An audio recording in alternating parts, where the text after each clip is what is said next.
From the CISO series, it's Cybersecurity Headlines. These are the cybersecurity headlines for Monday, July the 6th, 2026. I'm Steve Prentice. JadePuffer ransomware used AI agent to automate entire attack. Researchers at SysDig have identified what they believe to be the first documented case of a ransomware operation conducted entirely by a large language model agent. The ransomware, named JadePuffer, used an autonomous AI agent for reconnaissance on the target, to steal credentials, to move laterally, establish persistence, escalate privileges, and to encrypt data. It also adapted to failures during the intrusion, much like a human operator would handle obstacles, and also adapted in real time, retrying failed steps within refined parameters. In one sequence, it went from a failed login to a working fix in 31 seconds. JadePuffer gained initial access to the target by exploiting a CVE-numbered unauthenticated remote code execution vulnerability in LangFlow, a popular open-source framework used for building LLM applications. AdaptHealth suffers cyberattack. Representatives from the provider of home medical equipment and related services said in a notification to the Securities and Exchange Commission on Thursday that, quote, attackers accessed internal patient management systems, document storage platforms, and external electronic health record system portals, end quote. This was done through a third-party contractor, which unwittingly gave the cybercriminals access to the company's cloud environment. AdaptHealth has not yet specified whether an extortion demand was made, nor whether one was paid. No cybercrime group has yet claimed responsibility. Disruption of NetNut proxy network cuts off millions of infected devices. A coordinated effort that included Google, the FBI, Lumen Technologies, the Shadow Server Foundation, and some other industry partners has successfully brought down the residential proxy network that allowed access to millions of compromised Android devices, including smart TVs and streaming boxes. Also known as POPA, P-O-P-A, the NetNut botnet allowed cybercriminals and espionage groups to hide behind legitimate home internet addresses when launching attacks. Google expects the disruption to further impact the proxy industry due to its robust white labeling reseller program that powers many other residential proxy services. UK's National Cyber Action Plan launch delayed by political leadership crisis. The UK government's planned strategy for defending its economy against state-backed and criminal hacking, the National Cyber Action Plan, has been delayed again, this time due to the resignation of Prime Minister Keir Starmer. Today, Monday, was the intended publication day of the plan.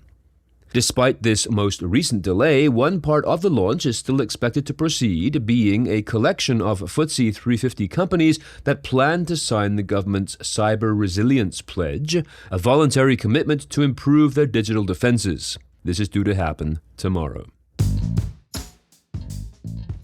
Huge thanks to our sponsor, Vanta. Your team just added its 67th AI tool. And unfortunately, also your 67th security blind spot.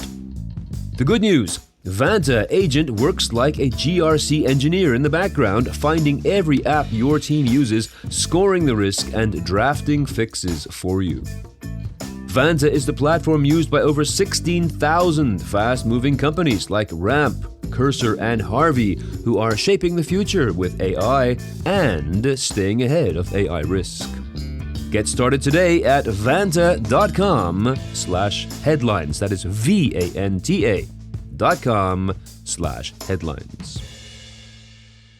Spyware found on phone of European Parliament member involved in spyware probe.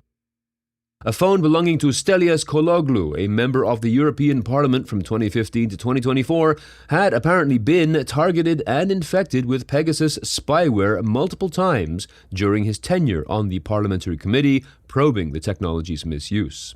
This according to a report released Friday by Citizen Lab. The infections occurred in October 2022 and again in March 2023, the researchers said.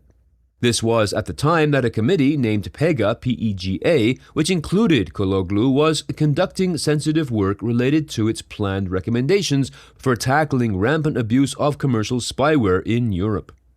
Kologlu has said he believes the Greek government is responsible for the hacks. However, Citizen Lab says it has no indications that this is true. Another critical and exploited Oracle defect detected.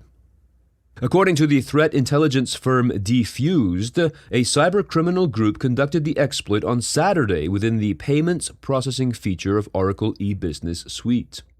The researchers said this could mark the early stages of a potentially broader campaign. Simo Kohonen, founder and CEO of Defused, said 6 instances of exploitation were spotted during a 2-hour window on its honeypots. The exploit acts on a CVE-numbered vulnerability that has a 9.8 severity rating. Oracle disclosed and patched it in late May and warned that exploitation complexity is low. Canadian anonymous hacker jailed over Texas GOP cyberattack. Following up on a story we covered in April of 2025, Aubrey Cottle, a Canadian hacker associated with the hacktivist group Anonymous, has now been sentenced to 18 months in prison for his involvement in a cyber attack on the Texas Republican Party's website in September 2021. The 39-year-old from Oshawa, Ontario, near Toronto, pleaded guilty to defacing the website, exfiltrating data from a Texas GOP server, and publishing the data online. U.S. government entity pays $1 million in data theft extortion case.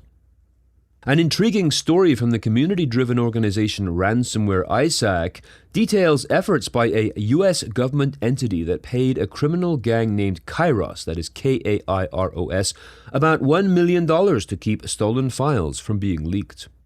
The report is based on a leaked negotiation chat and a blockchain trail that the payment left.